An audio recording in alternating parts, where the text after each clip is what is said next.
الحمد لله رب العالمين والعاقبة للمتقين والصلاة والسلام على أشرف الأنبياء والمرسلين وعلى آله وأصحابه أجمعين ومن تبعهم بإحسان إلى يوم الدين. أما بعد فأعوذ بالله السميع العليم من الشيطان الرجيم. بسم الله الرحمن الرحيم. الذين يبلغون رسالات الله ويخشونه ولا يخشون أحدا إلا الله. علماء کرام، جناب صدر مجلس اور سامعین خواتین و حضرات، السلام علیکم ورحمۃ اللہ وبرکاتہ۔ آج کی مجلس کی انعقاد کرنے کی غرض و غایت یہ ہے،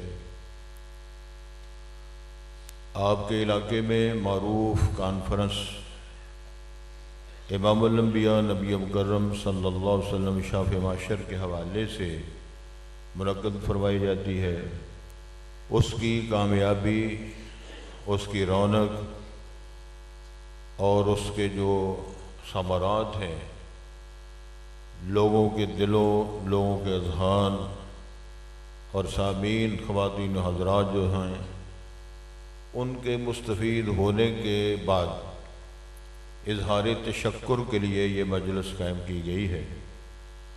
سب سے پہلے میں اللہ تعالیٰ کا شکر گزار ہوں جس نے ہمیں توفیق دی، علماء کرام کو، سامعین کو اور تعاون کرنے والے لوگوں کو اور کارکنان کو جنہوں نے بھرپور حصہ لیا، اللہ ان سب کو جزائے خیر عطا فرمائے۔ اللہ کا شکر گزار ہیں ہم، اللہ کا شکر ادا کرتے ہیں۔ اس کے بعد علماء کرام ہیں جنہوں نے انتظامات کیے، خطابات فرمائے، کتاب و سنت کی تعلیمات کی روشنی میں ہماری رہنمائی فرمائی۔ اس کے بعد ہے کارکنان، وہ ساتھی دوڑ دھوپ کرنے والے، دیر رات ایک کر کے اشتعال لگانے والے، کرسیاں سجانے والے، علماء کرام کی خدمت کرنے والے، پھر آخر میں اور میں سمجھتا ہوں سر فہرست وہ لوگ ہیں جو تعاون کرنے والے ہیں، مالی جانے، ان تمام کے ہم شکر گزار ہیں کہ جنہوں نے اس میں حصہ لیا اور قرآن مجید کی تعلیمات کے حوالے سے تعاونوا علی البر والتقوی ولا تعاونوا علی الاثم والعدوان، دو باتیں، دو سمتیں اللہ نے ارشاد فرمائی ہیں۔ خیر ہو، کار خیر ہو، اس میں ایک دوسرے کا تعاون کرو، تعاونوا بالبر تقوی پرہیزگاری، اس کے معاملے میں تعاون کرو، ولا تعاونوا علی الاثم والعدوان، جہاں سرکشی ہو، گناہ ہو، حکم عدولی ہو، وہاں ایک دوسرے کی معاملت نہ کرو۔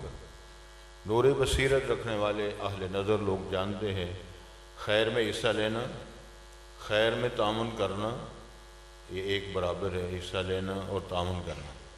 شر میں حصہ لینا اور شر کی سرپرستی کرنا اسی کھاتے میں جاتا ہے کہ جس طرح آدمی باقاعدہ شر میں ملوث ہے۔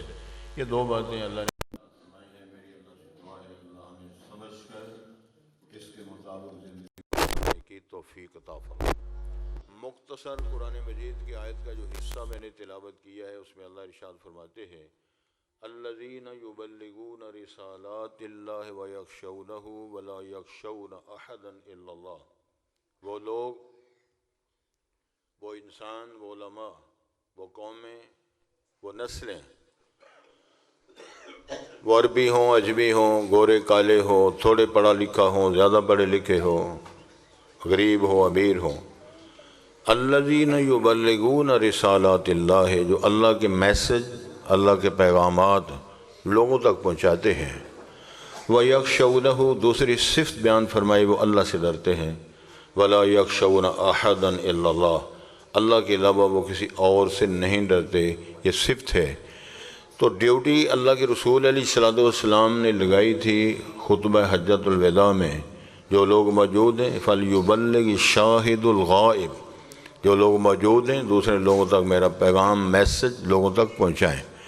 یہ اللہ رب العزت نے نبی مکرم صلی اللہ علیہ وسلم کو باقاعدہ حکم دیا تھا، یا ایھا الرسول بلغ ما انزل الیک، جو کچھ آپ کی طرف وحی، پیغامات، ارشادات، اللہ کے اوامر منہیات آپ کی طرف وحی فرمائی گئی ہے، یہ لوگوں تک پہنچا دیں کہ اس کام سے اللہ نے رکنے کا حکم دیا ہے اور ان کاموں کا کرنے کا حکم دیا ہے۔ حضرات گرامی توجہ فرمائیں، آپ بڑے اچھے لوگ ہیں، غور فرمائیں۔ کچھ وہ کام ہیں جو کرنے کے ہیں، کچھ وہ کام ہیں جو رکنے کے ہیں۔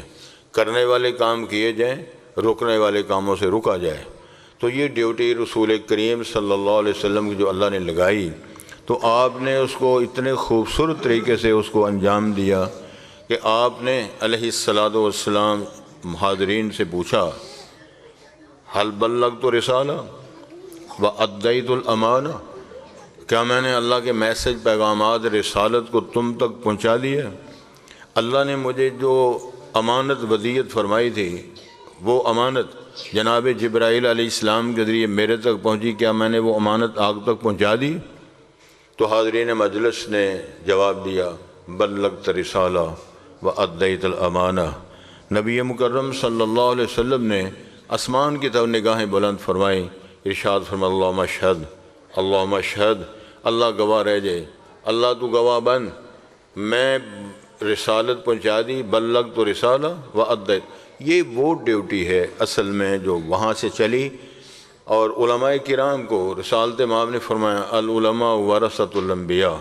اب اس میں جو بات کرنے کی وہ یہ ہے، علماء کرام کا اکرام کیا جائے، اور جو ورکر حضرات ہیں، کام کرنے والے کارکنان ہیں، ان کے ساتھ شفقت کی جائے۔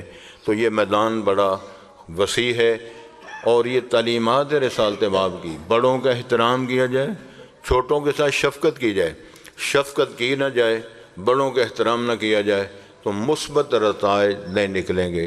یہ دونوں ذمہ داریاں ہیں، لیکن ایک بات یاد رکھنے کی ہے، رسول اللہ صلی اللہ علیہ وسلم نے جہاں یہ آداب سکھائے، شفقت کا، پیار کا حکم دیا، وہاں آپ نے فرمایا، مروا صبیانکم وہم ابناء السبع، 7 برس کے ہو جائیں اپنی اولادوں کو حکم کرو، فرمان جاری کرو کہ وہ نماز قائم کریں، اور یہ 7 برس، 8واں برس، 9واں برس، 10واں برس، 3 سال تک یہ ٹریننگ کرتے رہو۔ 10 برس کے ہو جائیں تو انہی کے متعلق اللہ نے فرمایا، وَضْرِبُوهُمْ وَهُمْ أَبْنَاءُ 10، پھر ان کی پٹائی کرو اگر وہ نہیں کرتے۔ تو شفقت کے ساتھ ساتھ تادیبی کارروائی کرنے کا بھی امام الانبیاء نے حکم فرمایا، اور اس کو تلخی نہ سمجھا جائے، اس کو جبر نہ سمجھا جائے، اس کو یہ نہ سمجھا جائے کہ گرمی خورا ہو گیا ہے، ابا اب یہ کیا کہتے ہیں، پٹائی کر رہا ہے اپنے بیٹے کی، کہ اللہ کے رسول کا فرمان ہے اور سنت ہے امام الانبیاء کی۔ اگر میں نہیں سمجھتا اس کو غور کرنا چاہیے۔ رسالت مآب علیہ الصلوۃ والسلام، یہ علماء کی مجلس ہے، آپ نے عاملین زکوٰۃ کے لیے ایک نمائندہ بھیجتے رہے، جس کی بات میں کرنے چاہتا ہوں، ابن لطبیہ کے نام سے معروف ہیں۔ جب وہ حاضر خدمت میں آئے تو نبی علیہ الصلوۃ والسلام سے عرض کرتے ہیں، اللہ کے رسول علیہ السلام، یہ تو زکوٰۃ کا مال ہے جو میں لایا ہوں، یہ چیزیں زکوٰۃ کا فنڈ ہے، اور یہ مجھے لوگوں نے تحفے دیے۔ تو آپ نے اس کے جواب میں کیا فرمایا تھا؟ حدیث کے الفاظ ہیں، میں نے تجھے مقرر کیا، عامل زکوٰۃ میں میں نے ڈیوٹی لگائی، اور میری طرف سے نمائندہ بن کر تم گئے ہو۔ یہ تحفے اگر آپ ماں کے گھر جا کر بیٹھیں تو میں دیکھتا ہوں تو یہ تحفے کون دیتا ہے؟ اس منصب کی وجہ سے اور اس یہ ڈیوٹی کی وجہ سے لوگوں نے احترام نہیں دیا ہے، تو یہ اب تیری ذات کے لیے نہیں ہے، وہ اسی کھاتے میں جائے گا۔ تو میرا استشہاد صرف یہ ہے کہ رحمت عالم پیغمبر نے صلی اللہ علیہ وسلم اس سے یہ بات فرمائی تھی، تو ماں کے گھر جا کے بیٹھ۔ آج کسی سے بات کر دو، وہ کہتے جی ماں پہنچ دیتی ہے، ماں تک پہنچ گیا بزرگ۔ یہ پیارے پیغمبر کی سنت ہے، جو بندہ نہیں سمجھتا اس کو کتاب اللہ و سنت رسول کی تعلیمات پر غور کرنا چاہیے۔ اور ارشاد ہوتا ہے، الذین یبلغون رسالات اللہ ویخشونہ ولا یخشون احدا الا اللہ۔ یہ وضاحت ہوتی ہے، ڈرنا اللہ سے ہے، کسی اور سے نہیں ڈرنا۔ نہ کوئی روزی کا مالک ہے، نہ کوئی عزت ذلت کا مالک ہے، نہ کسی کی منصب کا مال، نہ دے سکتا ہے نہ لے سکتا ہے۔ قرآن مجید کے اندر اللہ نے وضاحت فرما دیا، اپنے پاک پیغمبر سے اعلان کر دیا، ان سے کہہ دو دنیا والو کسی نے کیا کرنا ہے، میں اپنی ذات کے لیے نہ نفع کا مالک ہوں نہ نقصان کا مالک ہوں۔ قادر وہ نہیں ہے جس سے بن سکتی نہیں ایک مکھی بھی، مکھی تو بنانا دور رہا ایک بال بھی بدلا جا نہ سکا۔ یونس نے پکارا اے اللہ، وہ بیٹھ گیا تھا کشتی میں پر حکم تیرا ٹل نہ سکا، وہ خود کو بال لگا نہ سکا، مجبور رہا محبوب تیرا پسر کو کشتی میں بٹھا نہ سکا۔ اس ذات سے رابطہ قائم کرو، بیدہ ملکوت کل شیء قل اللہم مالک الملک تؤتی الملک من تشاء وتنزع الملک ممن۔ انسانیت، شرف انسانیت جو ہے اس کا خیال رکھنا چاہیے۔ ہمارا منصب کیا ہے، شخصیت کیا ہے، ہماری ذمہ داریاں کیا ہیں، اس کے متعلقہ ہے ساری بات کہ بھائی دیکھو جو میری ڈیوٹی ہے میں اپنی ڈیوٹی سر انجام دوں۔ میں تھوڑی سی مزید وضاحت کر دیں چونکہ وضاحت کی ضرورت اس لیے ہے کہ چونکہ سامعین بیچارے ہمارے ورکر ہیں اور بڑے اچھے لوگ ہیں سامعین جو بیٹھے ہوئے ہیں۔ رسول کریم علیہ الصلوۃ والسلام نے اذان کی ڈیوٹی جو ہے حضرت بلال کی لگائی ہے اور امامت کی ڈیوٹی ابو بکر صدیق کی لگائی ہے۔ ابو بکر صدیق رضی اللہ تعالیٰ کو منصب امامت دیا ہے، جناب بلال کو اذان کی ڈیوٹی لگائی ہے۔ میں ایک اور چھوٹی سی بات کرنے لگا ہوں۔ حضرت ابو ذر غفاری، حضرت ابو ذر غفاری وہ صحابی ہیں نام نہاد جو مومنین کی جماعت ہے، وہ جن کو میرے اللہ نے مومن کہا ہے، راشد کہا ہے، جنتی کہا ہے، جن پر اللہ تعالیٰ نے رضوان کے سرٹیفکیٹ قرآن مجید کے حوالے سے بیان فرمائے، وہ ان کو مومن نہیں مانتے لیکن اپنی جماعت ساری کا نام مومنین رکھا ہوا ہے۔ شاید میری بات آپ سمجھ رہے ہوں، یہ شیعہ حضرات ہیں، ابو صدیق پر تنقید ہے، عمر فاروق پر تنقید ہے، تو عثمان پر، بے شمار صحابہ کرام بلکہ بہت بڑی گندی زبان استعمال کرتے ہیں۔ ابو ذر غفاری وہ صحابی ہیں کہ مومنین نام نہاد شیعہ حضرات بھی ان کو صحابی مانتے ہیں۔ کتاب و سنت کے اندر تعلیمات میں اور ان کی شان صحیح بخاری کے اندر بیان موجود ہے۔ حضرت ابو ذر غفاری رسالت باب کی خدمت میں اگر عرض کرنے اللہ کے رسول علیہ السلام مجھے کو منصب دو، مجھے کو ڈیوٹی لگاؤ۔ امام الانبیاء نے فرمایا ابو ذر تو نہیں کر سکتا، تو نہیں کر سکتا۔ دوسری بات آپ نے فرمائی جو منصب مانگتا ہے ہم اس کو منصب نہیں دیتے۔ یہ تعلیمات نہیں ہے، کتاب و سنت کی دعوت نہیں ہے، کتاب و سنت کی تعلیمات ہیں جو ہم بیڑا اٹھائے پھرتے ہیں۔ یہ قرآن ہے، یہ حدیث ہے، اللہ کا فرمان ہے، رسول کا فرمان ہے، تو یہ پڑھنے پڑھانے سننے سمجھنے کے بعد عمل کرنے کے لیے۔ تو امام الانبیاء نے فرمایا تو نہیں کر سکتا، اور جو منصب مانگتا ہے ہم ان کو منصب عطا نہیں کرتے۔ اسی میدان کی باتیں ہیں۔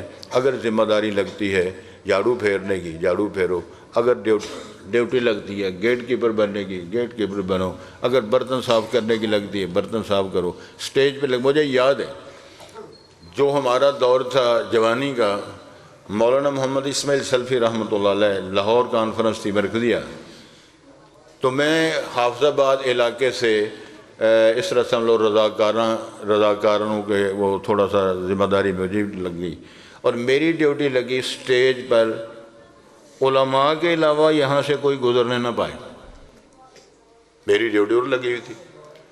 اب مجھے یاد ہے، مجھے تو نہیں پتہ کہ لمبی داڑھی والا بھی بزرگ ہوتا ہے یا چھوٹی داڑھی والا بزرگ نہیں ہوتا، مجھے کیا پتہ ہے۔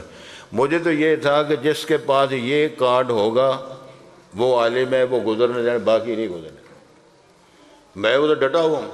ہمارے شہر کے معروف شیخ تھے جناب شیخ فضل حق صاحب، ان کی داڑھی بھی بڑی خوبصورت تھی، بڑی لمبی تھی، ہو سکتا کنگھی تو ان کے پاس نہ ہو لیکن داڑھی خوبصورت تھی۔ وہ آئے تو میں نے پکڑ لیا ان کو، وہ کہنے لگے ہو تو کون ہے منڈیا؟ میں کہا جی میری تو ڈیوٹی ہے، اور میں ظاہر ہے وہ تھوڑا سا انہوں نے مجھے گرمی دکھائی، لیکن ظاہر ہے میں جوان بھی تھا، میں تو بڑھ چھڑیا بزرگ تڑپتا رہا لیکن چھڑا نہیں سکیا۔ وہ کہنے لگا میں تیرا بندوبست کر لوں گا۔ تھوڑی دیر ہوئی تو مولانا محمد اسماعیل سلفی سارے کو رحمۃ اللہ علیہ مسکراتے ہوئے تشریف لائے، ٹوپی پہنی ہوئی ہے، کھوڈی انہوں نے ادھر رکھی ہوئی ہے، رومال لپیٹ کے ادھر اور ڈالا ہوا تھا، میرے پاس تشریف شیخ صاحب لے کے آ گئے، تو میں ڈر کے میں کہ میرے والا کام ہو گیا۔ شیخ صاحب فرمانے لگے بچے کیا مسئلہ ہے؟ میں کہا جی میری ڈیوٹی تو لگی تھی علماء کے علاوہ سٹیج پہ کوئی بندہ نہ آئے، تو یہ بزرگ جھگڑا کرتے ہیں، میں نے نہیں جانے دیا، غصے ہو گئے ہیں، کہنے لگے آپ ٹھیک کر رہے ہیں، شیخ صاحب کو پکڑا اور لے گئے۔ یہ ہماری تربیت کا حصہ ہے۔ اگر میرے بزرگ نے، میرے عالم دین نے، میرے مولانا نے، میرے قائد نے، مولانا فاروق صاحب نے، یا ہمارے جتنے بزرگ بیٹھے ہوئے، کسی نے ڈیوٹی لگا دی ہے کہ آپ نے علماء کے جوتے سیدھے کرنے ہیں، تو ورکر کا کام یہ ہے کہ وہ جوتے کی نگرانی کرے، یہ نہ کہ وہی تھیلے باغ آپ لے جائے۔ اور یہ بھی ہوا ہے۔ ظلم کی داستان یہ ہے، ہم وفا کرتے رہے، وہ جفا کرتے رہے، حق دونوں ہی اپنا ادا کرتے رہے۔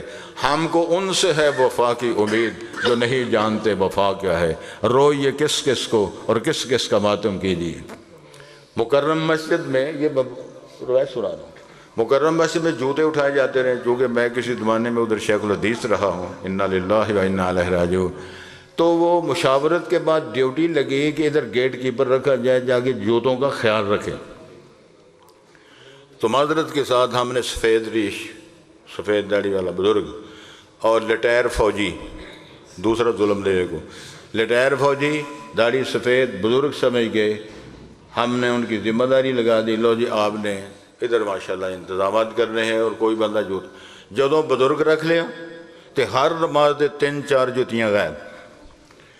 پریشان ہو گئے سارے کہ یا اللہ یہ مصیبت کہاں سے آ گئی، یہ بزرگ بھی بڑا قیمتی رکھا ہے، داڑھی بھی سفید ہے اور ہے بھی فوجی بھائی اور لٹیر ہے، ذمہ دار آدمی ہے، مسئلہ کیا ہے؟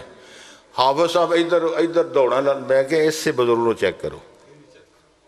جلے بزرگ کو چیک کیتا تو اس دن بھی وہ تھیلے جو 4 جتیاں نکلی، وہ جڑی چنگی جوتی بیکھے وہ کتب آپ ہی بچ رکھ لے، تے جتیاں دی ذمہ داری نہ دے مطلب نہیں کہ ربانی صاحب دی جوتی تے کلیری صاحب دی جوتی پتر تو غائب کرنی۔ اللہ تعالیٰ مجھے آپ سب کو معاف کرے۔ یہ چھوٹی چھوٹی باتیں میں نے عرض کی ہیں، علماء کرام خطاب فرمائیں گے، لائن لگی علماء کرام کی، آپ کو کتاب و سنت کی تعلیمات میں باز کریں گے۔ میں اللہ کا شکر ادا کرنا ہوں، اللہ نے آپ کی ڈیوٹی اچھے کام پہ لگائی، علماء کرام کا ساتھ دیا، علماء کرام کا خطاب سنا، اس میں ہم نے مسئلے سنے، اللہ اور اس کے رسول کی باتیں سنی۔ اللہ کرے وہ ہمارے لیے وہ محشر کا جب دن ہو تو امام الانبیاء ہمارے سفارشی بن جائیں۔ اس کانفرنس کے حوالے سے امام الانبیاء جب تشریف لائیں تو حدیث کا بیان ہے، لواء الحمد بیدی یوم القیامہ تحتہ آدم و من سبا۔ امام الانبیاء نے فرمایا لواء حمد میرے ہاتھ میں ہوگا، میرے جھنڈے کے نیچے حضرت آدم اور عیسیٰ بن مریم تک سارے نبی میرے جھنڈے کے نیچے ہوں گے۔ میری دعا ہے کہ اللہ ہمیں بھی اس جھنڈے کے نیچے جگہ نصیب فرما دے اور ہمارے سفارشی امام الانبیاء بن جائیں کہ یا اللہ یہ محنت کرتے رہے، یہ باز کرتے رہے، علماء کے جوتے سیدھے کرتے رہے، پانی پلاتے رہے، کرسیاں رکھتے رہے، چندہ دیتے رہے، مولانا فاروق اعظم صاحب کے ساتھ تعاون کرتے رہے۔ تو اللہ بڑا غفور رحیم ہو کہ اللہ وہ تو نہیں کہتے ہو تو چندہ کتنا دیتا ہے، 2 کھجوروں والوں کو بھی اللہ تعالیٰ نے بڑی فضیلت دی۔ حضرت وہاں یہ نہیں ہے کہ ہزاروں روپے دیے، میں چھوٹی بات کر کے مکمل کرتا ہوں۔ غزوہ تبوک کے حوالے سے ہائے 30,000 کا لشکر مدینے سے تبوک کی وادیوں تک جانے کے لیے، اور سینکڑوں میل فاصلہ، 18 بندوں کے لیے ایک اونٹ اس سے آتا ہے۔ 30,000 لشکر ہونے کے باوجود ابو بکر صدیق نے سارا مال دے دیا، عمر فاروق نے آدھا دے دیا، آئے جناب عثمان سارے کو رضی اللہ عنہ، مالدار آدمی تھے، نبی پاک کے وہ کیا ہیں داماد بھی ہیں، صحابی بھی ہیں اور صاحب مال بھی ہیں۔ ماشاءاللہ اللہ تعالیٰ نے انہوں گھوڑے بھی دیے، کتنے اونٹ دیے، انہوں نے 1000 دینار بھی دیا سونے کے سکے۔ اور میں اس کو سادی بولی میں سمجھانے کے لیے وضاحت کیا کرتا ہوں، 20 دینار ہوں نا، صرف 20 دینار تو 7.5 تولے سونا بنتا ہے، 1000 دینار ہو تو تقریباً 450 تولے سونا بنتا ہے، 80 تولے سونا ہو تو کلو سونا بنتا ہے۔